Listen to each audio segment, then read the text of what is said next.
I'm Ari Sogolov, and I'm here representing Team Trill. When we asked LGBT+ Tumblr users, what would you tell the world if no one knew you were telling it, we got some great answers. I'm a Muslim and I'm gay, and that's okay, despite what my parents and those around me have told me otherwise. That I'm human, despite not fitting into any sort of known category, label, gender, sexuality, or otherwise. I'm still just as real as anyone else.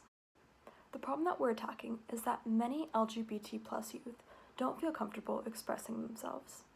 26% of LGBT+ youth say that their biggest problems are not feeling accepted by their family, bullying, and fear to be out or in the open.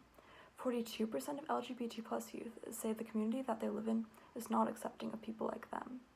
And this causes, in part, to other issues. 6 to 8 of transgender teens to attempt suicide. Youth shows a safe and highly secure social network, where stories, questions, and ideas are never left untold. I'm going to show you a quick prototype we have of Trill. Trill starts out like any regular app with a login and sign up, but we're going to go ahead and register us for a new account. So when you go to register for an account, you put in a private username and a password, and then you go and pick a color, and your color is actually your public username. So pretty much what this does is it allows our users to have an extra layer of protection, because then their usernames can't be associated with their true identities. Trill has text, quote, question, video, and photo posts. And how your posts that show up on your feed aren't by following users, but by following tags, because we expect users to be very fluid, as they are completely anonymous and may change their identities. Additionally, we have communities, and from our market research, we decided to create communities because we found that communities were what was most important to our users. They love the closeness of these communities, finding people like themselves. So in Trill, users who have been active on Trill for a certain amount of time have the option to join communities. And these are communities where you can post private posts. The admins are extremely active users, such as our equivalent to Instagram verified or Twitter verified, that moderate these groups. We strive to create a safe community. We do this by having 3 guidelines for posts. So our posts can't be about hurting yourself, hurting others, or someone else hurting you. And we've created a machine learning model to try to tag out these posts. Lastly, if users decide to change their color, then they completely change their identity, and they have the option to either abandon their friends and clear their entire post. This gives users the flexibility to state what data they want, to feel that their security or their identity is being threatened. As you can see, there's quite a broad market of LGBT+ teens in the United States. We would like to focus as our initial market on LGBT+ teens in Los Angeles, as that's where we're stationed, and we'd like to expand to LGBT+ teens in California and LGBT+ teens in the United States as a whole. We were not able to find specific numbers on the LGBT youth market, but we did find that the LGBT adult market has over a $900 million buying power. We believe the most important element for Trill's user acquisition is getting LGBT+ communities on Trill together. We began our market research by reaching out to organizations that support LGBT+ youth in our own school. These organizations have national and statewide branches we plan to reach out to as we further build Trill. Additionally, we plan to reach out to influencers such as LGBT+ YouTubers. By looking at other social media companies like us, we have tagged out several ways that Trill could become profitable. One would be through ads embedded in between user posts. Second would be to sell user data. And the third would be acquisition, as many larger social media companies are acquiring smaller social media companies that have fully captured the Generation Z market. We view Trill's biggest competition as Tumblr, the most prominent social network for LGBT+ youth. Additionally, we also see Telegram as another competitor, as it is a secure messaging app that allows people with similar interests to communicate.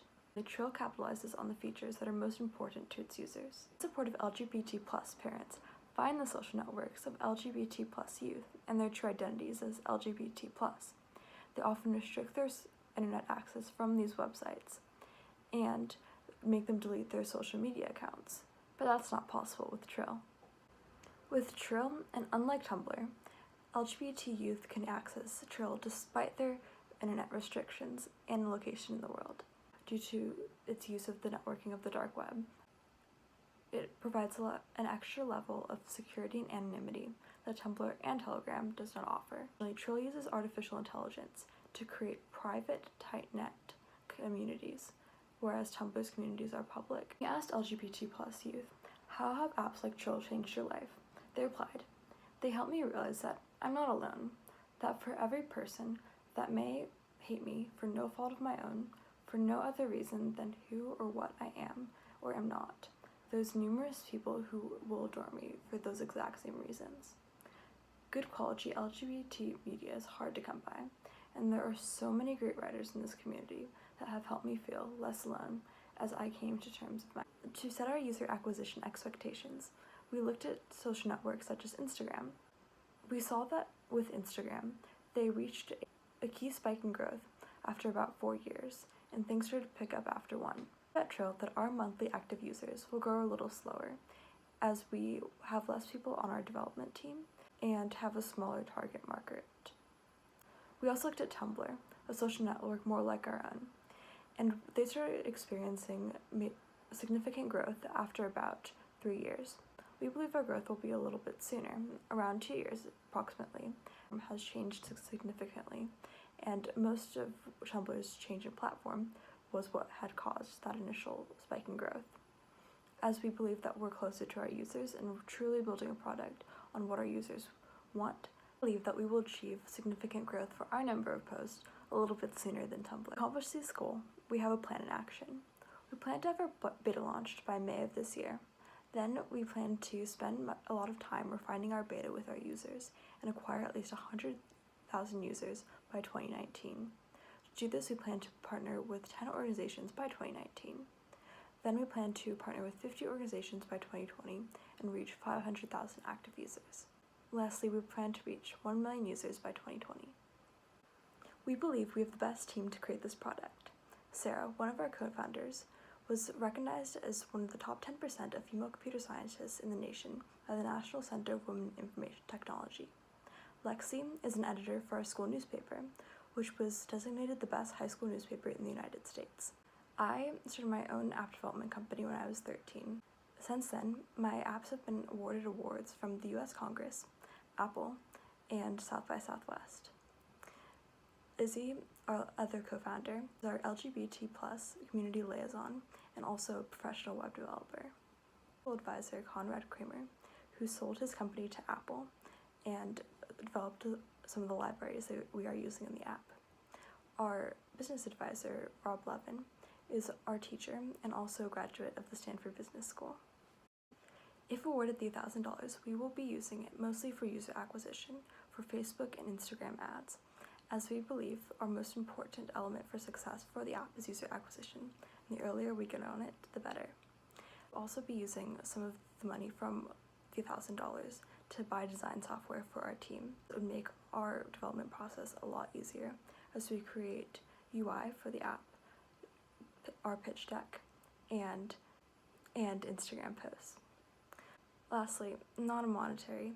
Our last ask is not monetary, but we're always looking for more feedback and advice, and especially advisors in the social media area.